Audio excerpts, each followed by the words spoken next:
12મો આંતરરાષ્ટ્રીય યોગ દિવસ વાગરા પ્રાથમિક શાળા પહાજ ખાતે વિદ્યાર્થી તેમજ શિક્ષકોએ ઉત્સાહભેર કર્યો સામૂહિક યોગાભ્યાસ।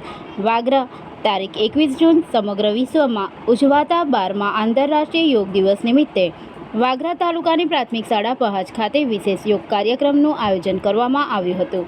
કાર્યક્રમમાં શાળાના વિદ્યાર્થીઓ તેમજ શિક્ષકોએ ઉત્સાહભેર ભાગ લઈ સામૂહિક યોગાભ્યાસ કર્યો હતો। કાર્યક્રમ દરમિયાન વિવિધ યોગાસનો અને પ્રાણાયામની ક્રિયાઓ કરવામાં આવી હતી। યોગ દ્વારા શારીરિક તેમજ માનસિક સ્વાસ્થ્યને મજબૂત બનાવવાની સાથે દૈનિક જીવનમાં યોગના મહત્ત્વ અંગે વિદ્યાર્થીઓને માર્ગદર્શન આપવામાં આવ્યું હતું।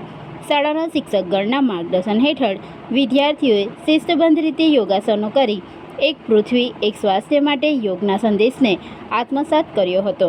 સમગ્ર કાર્યક્રમ ઉત્સાહ અને ઉમંગભર્યા વાતાવરણમાં સંપન્ન થયો હતો। આ પ્રસંગે શાળાના શિક્ષકો, સ્ટાફ તથા વિદ્યાર્થીઓ ઉપસ્થિત રહ્યા હતા।